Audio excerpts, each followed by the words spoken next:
Evangelho segundo Lucas, capítulo 1. Prefácio.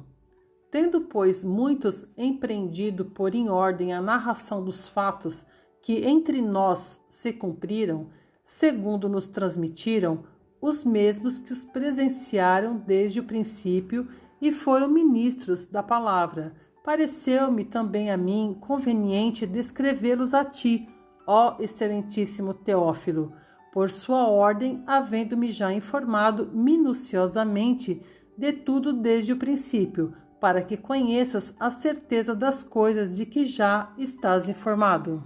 O anúncio do nascimento de João. Existiu no tempo de Herodes, rei da Judéia, um sacerdote chamado Zacarias, da ordem de Abias, e cuja mulher era das filhas de Arão. O nome dela era Isabel, e eram ambos justos perante Deus, vivendo irrepreensivelmente em todos os mandamentos e preceitos do Senhor, e não tinham filhos, porque Isabel era estéril, e ambos eram avançados em idade. E aconteceu que, exercendo ele o sacerdócio diante de Deus, na ordem da sua turma, segundo o costume sacerdotal, coube-lhe em sorte entrar no templo do Senhor para oferecer o incenso. E toda a multidão do povo estava fora, orando à hora do incenso. Então um anjo do Senhor lhe apareceu, posto em pé à direita do altar do incenso. E Zacarias, vendo-o, turbou-se e caiu temor sobre ele. Mas o anjo lhe disse: Zacarias, não temas, porque a tua oração foi ouvida, e Isabel, tua mulher, dará à luz um filho, e lhe porás o nome de João. E terás prazer e alegria, e muitos se alegrarão no seu nascimento, porque será grande diante do Senhor, e não beberá vinho, nem bebida forte, e será cheio do Espírito Santo, já desde o ventre de sua mãe. E converterá muitos dos filhos de Israel ao Senhor seu Deus, e irá adiante dele no espírito e virtude de Elias, para converter o coração dos pais aos filhos e os rebeldes à prudência dos justos, com o fim de preparar ao Senhor um povo bem disposto. Disse então Zacarias ao anjo: Como saberei isso? Pois eu já sou velho e minha mulher avançada em idade. E respondendo o anjo, disse-lhe: Eu sou Gabriel, que assisto diante de Deus e fui enviado a falar-te e dar-te estas alegres novas. Todavia ficarás mudo e não poderás falar até o dia em que essas coisas aconteçam, porquanto não crestes nas minhas palavras, que a seu tempo se hão de cumprir. E o povo estava esperando a Zacarias e maravilhava-se de que tanto se demorasse no templo. E saindo ele, não lhes podia falar, e entenderam que tivera alguma visão no templo. E falava por acenos e ficou mudo. E sucedeu que, terminados os dias de seu ministério, voltou para sua casa. E depois daqueles dias, Isabel, sua mulher, concebeu e por 5 meses se ocultou, dizendo: Assim me fez o Senhor nos dias em que atentou em mim para destruir o meu opróbrio entre os homens. O anúncio do nascimento de Jesus. E no 6º mês foi o anjo Gabriel enviado por Deus a uma cidade da Galileia, chamada Nazaré, a uma virgem desposada com um varão cujo nome era José, da casa de Davi, e o nome da virgem era Maria. E entrando o anjo onde ela estava, disse: Salve, agraciada, o Senhor é contigo, bendita és tu entre as mulheres. E vendo ela, turbou-se muito com aquelas palavras e considerava que saudação seria esta. Disse-lhe então o anjo: Maria, não temas, porque achaste graça diante de Deus. E eis que em teu ventre conceberás e darás à luz um filho, e por-lhe-ás o nome de Jesus. Este será grande e será chamado Filho do Altíssimo. E o Senhor Deus lhe dará o trono de Davi seu pai, e reinará eternamente na casa de Jacó, e o seu reino não terá fim. E disse Maria ao anjo: Como se fará isso, visto que não conheço o varão? Respondendo o anjo, disse-lhe: Descerá sobre ti o Espírito Santo, e a virtude do Altíssimo te cobrirá com a sua sombra, pelo que também o santo que de ti há de nascer será chamado Filho de Deus. E eis que também Isabel, tua prima, concebeu um filho em sua velhice, e é este o 6º mês para aquela que era chamada estéril, porque para Deus nada é impossível. Disse então Maria: Eis aqui a serva do Senhor, cumpra-se em mim segundo a tua palavra. E o anjo ausentou-se dela. Maria visita Isabel.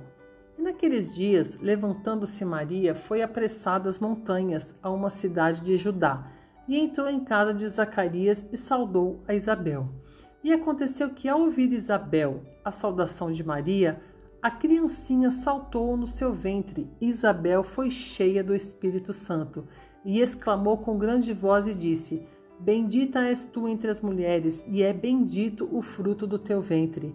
E de onde me provém isso a mim, que venha visitar-me a mãe do meu Senhor? Pois eis que, ao chegar aos meus ouvidos a voz da tua saudação, a criancinha saltou de alegria no meu ventre. Bem-aventurada a que creu, pois hão de cumprir-se as coisas que da parte do Senhor lhe foram ditas. O Cântico de Maria. Disse então Maria: A minha alma engrandece ao Senhor, e o meu espírito se alegra em Deus, meu Salvador, porque atentou na humildade de sua serva. Pois eis que desde agora todas as gerações me chamarão bem-aventurada, porque me fez grandes coisas o poderoso, e santo é o seu nome, e a sua misericórdia é de geração em geração sobre os que o temem. Com o seu braço agiu valorosamente, dissipou os soberbos no pensamento de seu coração. Depôs dos tronos os poderosos e elevou os humildes. Encheu de bens os famintos, despediu vazios os ricos e auxiliou a Israel, seu servo, recordando-se da sua misericórdia, como falou a nossos pais, para com Abraão e sua posteridade para sempre. E Maria ficou com ela quase 3 meses e depois voltou para sua casa. O nascimento de João Batista. E completou-se para Isabel o tempo de dar à luz e teve um filho. E os seus vizinhos e parentes ouviram que tinha Deus usado para com ela de grande misericórdia e alegraram-se com ela. E aconteceu que, ao 8º dia, vieram circuncidar o menino e lhe chamavam Zacarias, o nome de seu pai. E respondendo sua mãe disse: Não, porém será chamado João. E disseram-lhe: Ninguém há na tua parentela que se chame por este nome. E perguntaram por acenos ao pai como queria que lhe chamassem. E pedindo ele uma tabuinha de escrever, escreveu dizendo: O seu nome é João. E todos se maravilharam, e logo a boca se lhe abriu, e a língua se lhe soltou, e falava louvando a Deus. E veio temor sobre todos os seus vizinhos, e em todas as montanhas da Judéia foram divulgadas todas essas coisas. E todos os que as ouviam as conservavam em seu coração, dizendo: Quem será, pois, este menino? E a mão do Senhor estava com ele. O Cântico de Zacarias. E Zacarias, seu pai, foi cheio do Espírito Santo e profetizou, dizendo: Bendito o Senhor, Deus de Israel, porque visitou e remiu o seu povo, e nos levantou uma salvação poderosa na casa de Davi, seu servo, como falou pela boca dos seus santos profetas desde o princípio do mundo, para nos livrar dos nossos inimigos e das mãos de todos os que nos aborrecem, e para manifestar misericórdia a nossos pais, e para lembrar-se do seu santo concerto e do juramento que jurou a Abraão, nosso pai, de conceder-nos que, libertados das mãos de nossos inimigos, o servíssemos sem temor, em santidade e justiça perante ele todos os dias da nossa vida. E tu, ó menino, serás chamado profeta do Altíssimo, porque hás de ir ante a face do Senhor a preparar os seus caminhos, para dar ao seu povo conhecimento da salvação, na remissão dos seus pecados, pelas entranhas da misericórdia do nosso Deus, com que o Oriente do Alto nos visitou, para alumiar os que estão assentados em trevas e sombra de morte, a fim de dirigir os nossos pés pelo caminho da paz. E o menino crescia e se robustecia em espírito, e esteve nos desertos até ao dia em que havia de mostrar-se a Israel.